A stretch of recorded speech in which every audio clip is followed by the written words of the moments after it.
Welcome back. You are tuned in to Traders Nation once again. I'm pleased to have back with us here today Craig Smith of Swiss America Trading Corp. Craig, as always, it's a pleasure. Welcome back to Traders Nation. How are you? Kurt, good. Good to be back. Good. Listen, all right, it's only a matter of time. And last time you were on, gold was marching its way upward. It's even further from where we talked last time. Where's it going today, or where's it going in the near future, let's say? Well, finally, thank goodness, Kurt, we've got a little correction underway. Gold's off about $28 today, believe it or not, which we're right back above the 800 level, which, many of us have followed on a daily basis, thought it was a bit overextended, especially the silver markets. Yeah.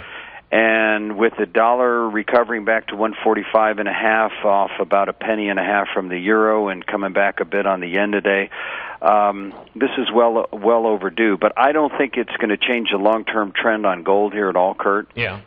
Unless you believe the deficits are going to go to zero, that we're going to stop spending money we don't have, and that the Chinese are not going to continue to slowly divest away from their dollar positions, gold's going higher. Yeah, and those are all the things that are really pushing this gold. I mean, we got all these concerns, the Chinese gone, the dollar getting really, the bears have been dining on the dollar for quite some time now. Anything else that you see? What about demand? Demand for gold products? Well, this is traditionally the season. It's the wedding season in India, so obviously we normally have a little bit of increased demand this time of the year, that and Christmas, obviously. Sure. But I think that most of the demand that we see has been coming from the investment side in the Western worlds. I mean, you've seen a lot of people diversifying into gold. And I think that there's a lot of concern that this dollar situation is not going to go away anytime soon. I mean, Kurt, you'd have to be blind to ignore what's going on in the housing market around the country. Right.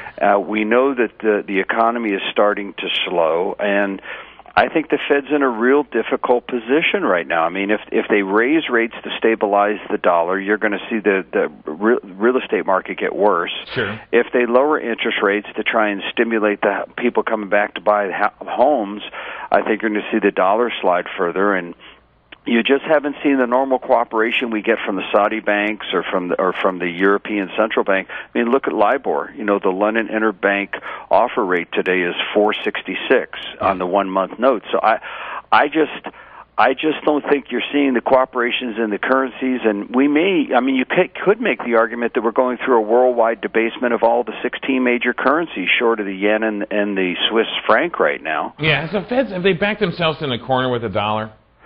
I really think they have, and let me tell you why, yeah. Kurt. If you remember correctly, we're on our third Treasury Secretary since Mr. Bush took office. All three of them have taken the position that the White House maintains a strong dollar policy. We heard it first from Paul O'Neill, then John Snow, and now Hank Paulson. They all say, we maintain a strong dollar policy. During that strong dollar policy, we've hit all-time lows against the euro. Yeah. I mean, normal, pretty low against the yen, not all-time low. Look at the Mexican peso. We're trading 10.3 Mexican pesos to the dollar. Right. I mean, so what would have happened if they had been in a lax dollar policy?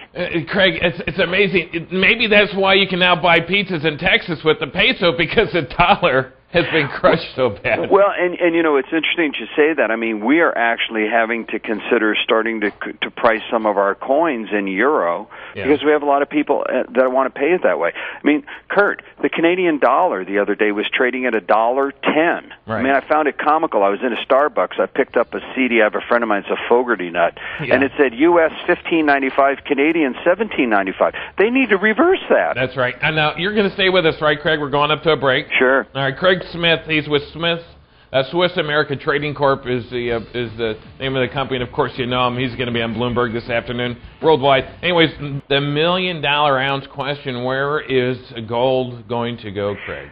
Well, I think in the short term, I think we'll go back and retest the recent highs of 850. Yeah. I think that 2008 will easily see somewhere around $1,000 gold. I don't know if you caught the LA Times piece today, but Alan Sinai, the head of the Decision Economics in New York, you've read, I'm sure, Alan, for years. Yeah. He said that so gold is back in the role it played for thousands of years as a store of value, a way to preserve wealth and hedge against financial calamity. Now, when you got guys like Alan Sinai jumping on that bandwagon, it's probably only time before you hear Kudlow saying the same thing. Right, that's right, that's right. So I suspect that now that gold is being looked at as a true asset class, similar to whatever, durable goods or any of the other, financials, etc., I think you're going to see more people start to get involved. You know what's interesting, Kurt? If you look at some of like the de Tocqueville funds, they had a net increase in their fund of only $50 million last quarter, which tells you that the public really has not come to this party yet. Right. Now if they had 350 or 400 or 450 million fresh funds into the de Tocqueville gold fund, you'd say that the public has shown up. Yeah. But they haven't yet, and we've seen that in our retail sales as well. Our retail sales have tripled in the last couple months, but we're not seeing the average guy. We're seeing big money people come in, but not the average guy. Sure, it's only a matter of time, though, isn't it, that the bug catches on to the average guy on the street? Oh, sure, and this is what's so different from 79 and 80 versus today. Sure. I mean, everybody wants to draw those parallels, but you remember, Kurt, it ran straight up in 79, 80 and straight back down. This has been a market that has been building since 2000. I mean, we had gold at $265 back then. Today it's over $800, and that's happened over a 7-year period. Yeah.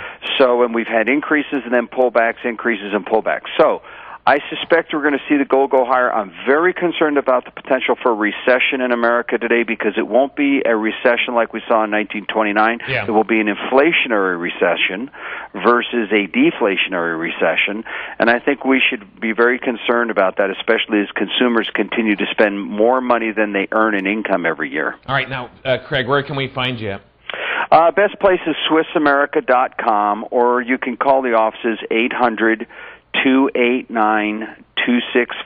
1-800-289-2646. We got a great 30-minute DVD called Gold 101. Yeah. Mention Kurt's name, we'll send it out.